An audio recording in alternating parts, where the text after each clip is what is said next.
Le mondial de l'auto, début cette semaine, porte de Versailles, nous y serons évidemment tous les jours. Et en avant-première, en levée de rideau, vous nous faites peur avec cette petite voiture autonome que vous avez vous-même testée. Mais pourquoi peur? Moi, je me suis fait un peu peur parce que j'étais pas super rassuré au début. Quand même. Non, mais ça fait bizarre quand même. Vous vous rendez compte? C'est-à-dire que vous êtes dans une voiture. Alors, j'étais pas à la place du conducteur. On n'a pas encore le droit. Il y avait un ingénieur de Valeo, grand équipementier français, puisque c'est eux qui m'ont proposé cette petite démonstration. Donc, j'étais à la place du passager, mais quand même dans cette voiture dont le volant tourne tout seul. Parce que je le valais bien. Très joli.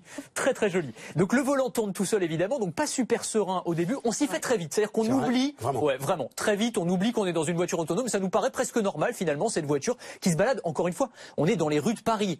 Moi, j'avais testé ça aux États-Unis, dans des villes où les rues sont parallèles et perpendiculaires. C'est relativement facile et large. Là, on se retrouve quand même dans la circulation parisienne. Vous voyez, il y a des situations où on était dans les bouchons. Et les gens, ils vous regardent pas bizarrement. Les gens, non. Alors les gens ne font pas attention en fait. Finalement, ils voient pas que le volant tourne tout seul. Et donc, on est vraiment au milieu de la circulation avec des voitures. Paris, les Parisiens s'occupent d'eux-mêmes. Voilà. Donc, ils ne regardent pas ce qui se passe autour d'eux. Mais voilà, on était dans les bouchons. On est passé dans des tunnels. Dans les tunnels, il n'y a pas le GPS. Faut que la voiture se repère autrement. On a fait les voies sur berge, on est passé sur des ponts, on a passé des feux tricolores, enfin vraiment toutes les situations finalement de la circulation. On est passé aussi à des endroits où il y avait plus les marquages au sol, où ils étaient effacés parce qu'il y avait des travaux. Ça aussi c'est compliqué à la voiture pour appréhender puisqu'elle filme un peu tout ce qui se passe, elle essaye de se repérer dans son environnement. Là encore, eh bien elle s'est comportée de manière parfaite, conduite extrêmement souple, peut-être un petit défaut quand même, un poil trop sage. C'est-à-dire que ces voitures, elles sont programmées évidemment pour suivre le code de la route au point virgule près. Mais oui, mais nous on est terriblement humain, donc on a envie de lui dire mais accélère un peu, insère-toi.